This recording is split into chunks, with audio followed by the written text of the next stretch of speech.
भारत ने प्रोजेक्ट विष्णु को लॉन्च किया है और ये लॉन्च होते से ही हमारे पड़ोसी देश चाइना पाकिस्तान सदमे में जा चुका है, क्योंकि भारत के द्वारा एक ऐसी हाइपरसोनिक क्रूज मिसाइल बनाई गई है जो कि भारत की पहली स्वदेशी मिसाइल है। 11,000 किलोमीटर प्रति घंटे की रफ्तार से यह मिसाइल जाएगी। 11,000। दोस्तों, जब हम हाइपरसोनिक की बात करते हैं, यानी कि 5 times the speed of sound and more, ये सिर्फ कुछ ही देश हैं जिनके पास ये टेक्नोलॉजी है। उनमें से यूएस, जाहिर सी बात है, रशिया, चाइना। इसका जो ट्रैजेक्टरी है, it can manoeuvre with that. अगर कोई इंटरसेप्ट करने का कोशिश करे, it can actually manoeuvre across that. Second, it can do something called mid course correction.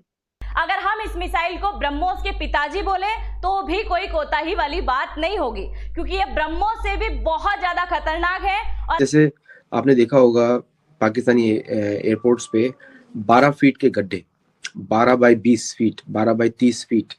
Okay, this missile can do up to 60 feet, up to 60 feet. तो you are looking at, और ये 2 strikes होती है, पहले एक जाता है फिर दूसरा आता है उसके पीछे। इसको इंटरसेप्ट करना बहुत मुश्किल हो जाता है, तो इसका भी रेंज अराउंड 1500 किलोमीटर है।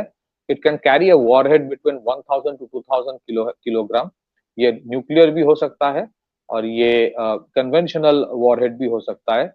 तो इसका जो दिल दहलाने वाला जो होता है वो इम्पैक्ट होता है। और मैं आपको एक और बात बता दूं दोस्तों कि 8 times the speed of sound पे पाकिस्तान के पास कुछ ऐसा नहीं है, चाइना के पास कुछ ऐसा नहीं है जो इसको इंटरसेप्ट करे। दे हैव एब्सोल्युटली नथिंग, नहीं कर सकते। प्रोजेक्ट विष्णु ये है extended trajectory long duration hypersonic cruise missile. तो इसका जो बेसिक है, मैं बहुत ज्यादा टेक्निकलिटीज में नहीं जाऊंगा, I will try to speak so that सबको समझ में आए। ये इसका जो बेसिक स्पीड होगा, ये 11,000 किलोमीटर पर आवर पे बेसिस पे होता है। इट्स स्क्रैमजेट इंजन जो इंडिजिनियसली बनाया हुआ है, ये इंजन कहीं से इंपोर्टेड नहीं है। तो उसका एक 1000 सेकंड का एक टेस्टिंग हुआ था रिसेंटली।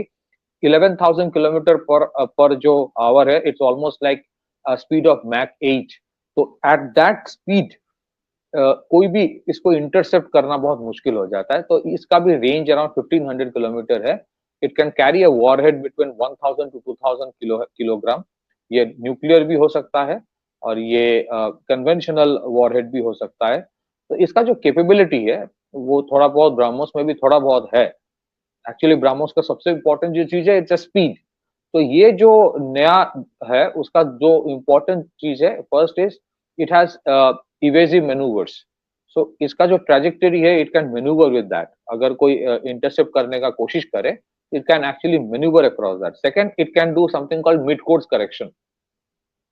मिड कोर्स करेक्शन में बहुत अगेन टेक्निकलिटी में बिना जाके, उसका जो एक पर्टिकुलर डेजिग्नेटेड टारगेट है जिसको हिट करना है, it can in between the while reaching for the destination, after you have launched it, वो जा रहा है अचानक, you can decide to go somewhere else and hit somebody else. That's a mid course correction.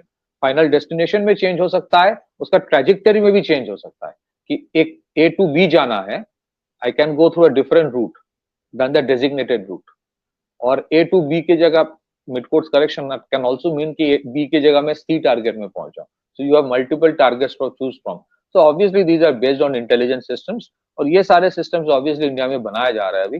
तो these are based on something called advanced scramjet engine, जिसके बारे में मैंने कहा कि इंजन में टेस्टिंग हुआ है। तो बैलिस्टिक मिसाइल जो होता है उसका ट्रैजेक्टरी दूसरा होता है। These kind of cruise missiles they fly at a very low altitude, वैसे ही लो altitude में फ्लाई करेगा। एंड द मोस्ट इंपॉर्टेंट चीज जिसके वजह से इट्स वेरी इंपॉर्टेंट, ये इसमें जो जिसको कहा जाता है इसका मेटलर्जी, क्योंकि at a speed of that proportion, आप 11,000 किलोमीटर पर आवर में जाओगे तो आपका the level of heat generation जो होगा, तो योर जो आपका जो कंपोनेंट्स होगा, कंपोजिट फाइबर हो या फिर मेटल्स हो या फिर किसी तरह का अलॉय हो, जो भी आप इस्तेमाल करोगे, it has to be heat resistant. और उस लेवल ऑफ स्पीड में ना क्या होता है, the type kind of temperature वो जनरेट करता है, almost like 2000 degree Celsius. 2000 degree Celsius temperature में जो होता है बेसिकली, बहुत लेमन टर्म्स में, ऑक्सीडेशन शुरू हो जाता है of the metals. So it has to be oxidant resistant material. So it's a high end metallurgy thing. मैं हमेशा कहता हूँ वन ऑफ द रीजन जहाँ पे, जिसकी वजह से इंडिया में इसको थोड़ा टाइम लगा, लेकिन पिछले 10 साल में इसके ऊपर बहुत काम हुआ है आफ्टर मोदी सरकार came in, it's in the area of metallurgy, क्योंकि डिफेंस में मेटलर्जी बहुत इंपॉर्टेंट फैक्टर है। जैसे particular steel plant of SAIL, steel authority of India limited का स्टील प्लांट है दुर्गापुर में, वेस्ट बंगाल में, it's called alloy steel plant. कहा जाता है कि there was a time ministry of defence ने मांगा था इसको एमओडी को दिया जाए, क्योंकि एलॉय स्टील प्लांट जो है, जो एलॉय स्टील होता है, वो एक फाउंडेशनल बेस बन जाता है for all kinds of metallurgical experiment for defence. तो मुझे पता नहीं अभी उसका स्टेटस क्या है, but alloy steel and different kinds of metallurgy, इसके ऊपर रिसर्च अभी तो शुरू काफी बड़े पैमाने में हुई है। सो इसका जो अगर आप देख रहे हो कि बहुत सारे इसके ऊपर हाइप है and it is becoming successful, इसका फर्स्ट टेस्टिंग होगा रिसेंटली, इट इसका मतलब है कि वहां पे you have crack the code of that kind of alloy या any kind of component material जो हीट को रेजिस्ट कर सकता है, जो नॉन ऑक्सीडेंट कैपेबिलिटी रखता है at that kind of speed.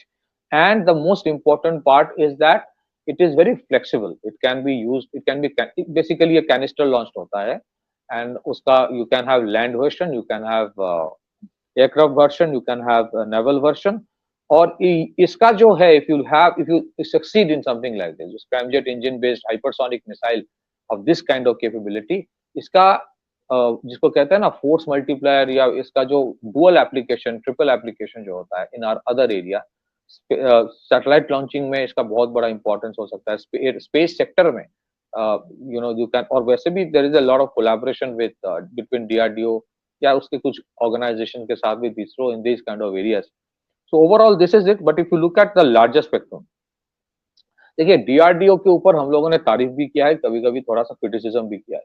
DRDO in certain areas very successful as an organisation, जो मिसाइल डेवलपमेंट में they have been very successful. उनके जो इंटरसेप्शन के मिसाइल्स है या फिर बैलिस्टिक मिसाइल है, क्रूज मिसाइल है, they have done reasonably a good job. Anti drone systems में they have done a reasonably good job. But दो चीजें हैं, नंबर वन, किसी को भूलना नहीं चाहिए कि 2023 में मोदी जी ने एक कमेटी बनाया था डीआरडीओ रिफॉर्म। सो वो रिफॉर्म चल रहा है, that is an important part. So reform चल रहा है because there are certain issues that has to be addressed. इसको कहने का मतलब ये नहीं हो जाता है कि मैं डीआरडीओ को क्रिटिसाइज कर रहा हूं, मैं कितना बुरा इंसान हूं, ऐसा नहीं है। But we must understand DRDO में बहुत सारी इश्यूज है that has to be addressed. कुछ एरियाज हैं यहाँ पे डीआरडीओ इज ट्राइंग हार्ड, जहां पे अभी तक उस लेवल का सक्सेस आया नहीं है। We hope it will come, but that internal restructuring is also very important. मैंने पर्सनली एक सजेशन मैंने हमेशा दिया, DRDO should come under PMO, like department of space and department of atomic energy. ये मेरी personal suggestion and I stick to that. So whether it's a Kaveri engine, aircraft engine is always a very complex process. काम चल रहा है, but उसमें we have to see how it goes ahead, क्योंकि अभी तो आपके पास ऑप्शन नहीं है, आपको डेवलप करना है। Whether it is a Kaveri or high altitude long endurance drones, a lot is desired from DRDO, with all due respect. But when it comes to missiles or when it comes to ramjet engines or scramjet engines या फिर short turbofan engines, DRDO has done a commendable job. And we all the respect and credit goes to DRDO for that. अगर ये होता है, in addition to BrahMos, in addition to extended range BrahMos, in addition to extended range Pinaka, in addition to long range land attack cruise missile जो निर्भय project है, this will be a great thing. And it, of course in addition to Pralay and Shaurya and उसके बाद जो अग्नि missile, उसकी बात ही मैं नहीं कर रहा हूँ, वो तो obviously known to all, this is a very successful project.